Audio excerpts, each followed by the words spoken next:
Our parents are moving blackboards, and your father, you had a moving chart, digital and manual in all forms.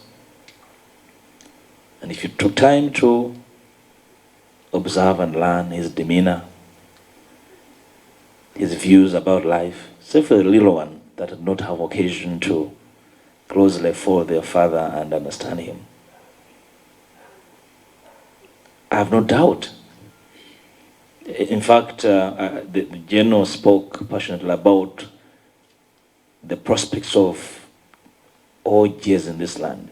This country has no deficit of able persons, and OJ was one of them. Why do people think that it's them and no one? He was just one of them. And I can imagine there are so many other citizens, other able Ugandans, well-trained, cultured Ugandans that can really steer this country and get us out of this abyss of thinking. There's not Mathias, then no one. That should not be the Uganda we need to be a part of. We really missed the kind of debate he had promised the House. And every time he came to the House, said, that debate is coming. I'd like everyone to come here and spew whatever they want to spew, whatever nonsense they want to spew. But finally, to speak about the promise of Uganda. Because we only have one country called Uganda. Our forebearers had the dream of a Uganda. This year, we shall make 60 years as an independent national state. If you're 60, you're an old man, an old woman. The reason in Uganda, by law, you retire at 60. Can we say we have matured at 60? Did we stand? Are we a stunted country at 60? Don't we need introspection as people charged with a duty to give this fair land direction? You know, between me and these honorable colleagues of mine, we do occupy this space, the space of leaders. But this space is not eternal. This space is not ordained. This space is rented. It belongs to citizens. The reason we have a duty in occupation this non-eternal space of leadership, to use it purposefully. OJ lived a life of purpose, and he pursued it passionately. And he made his views known to all and sundry. You could not mistake his options. His direction was very clear. His communication about issues was unequivocal. And I believe, for those of us who had occasion and opportunity to share with him, will escort him with the conviction that he was convinced about whatever he said and believed in.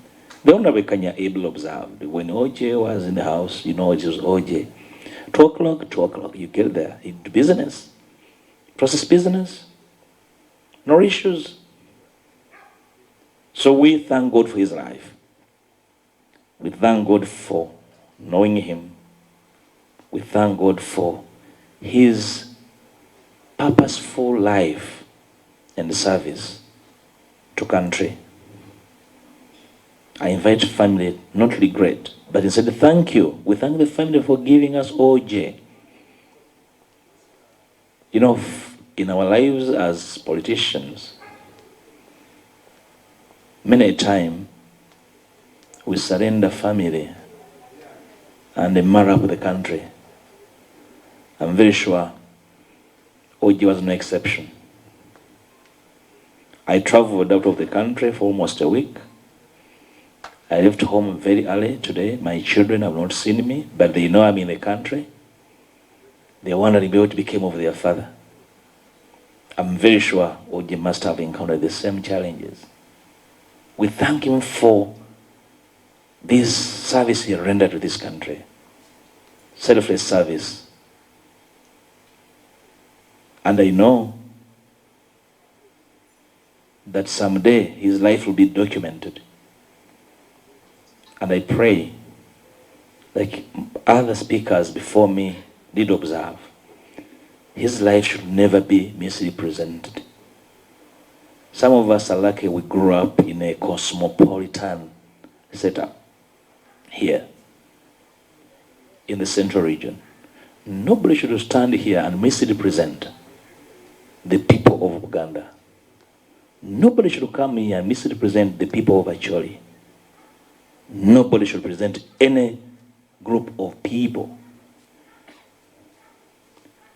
We did not fill in application to be Ugandans, and I'm very sure Uganda is big enough for all of us to fit in, love and serve with commitment and conviction that we are a part of this dear nation. So friends, I would like to comfort you with the conviction that OJ did his part. And therefore, as leaders, must be careful.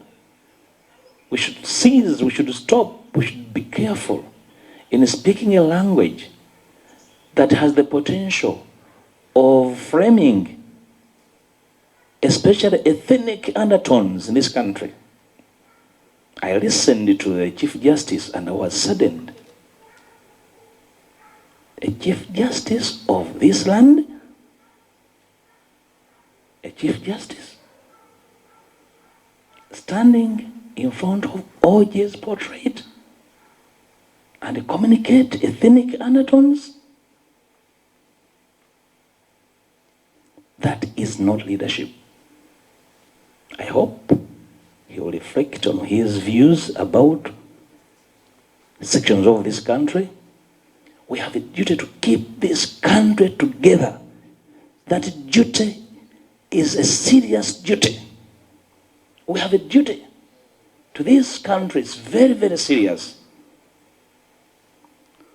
I thank you and pray that OJ finds rest. OJ has worked, not pretended to work. You know, people get to work and pretend to work. And you grow pretending to be serving. OJ has worked. That's why I would call a house at 2 o'clock and OJ is in the house. OJ is in office at 8 o'clock to do business before plenary. OJ worked. We thank you, OJ. Rest well, brother. Sleep well. May God receive you.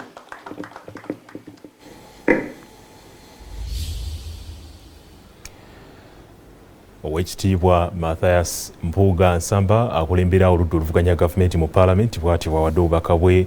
Ayogedde ku Oulanyah nti abadde musajja mukwasi wa biseera, abadde musajja anywerera ku kigambo kye, y'omu ku bagezi abatono Uganda beebadde nabo mu nsonga z'ebyamateeka n'ensonga ez'obuweereza mu gavumenti. Era ayogedde ne ku nsonga ya Ssaabalamuzi Alfonso Dollo eyayogedde ebigambo ebikuma mu bantu omuliro n'okusasamaza okusinziira ku kyayogeddeko ebikwata ku mawanga Abaganda, Abakyoli n'ebirala. N'agamba nti ebigambo ebyo tebiraga bukulembeze era byongera kusiga bukyayi mu bannansi. Kati waliwo munnakibiina kye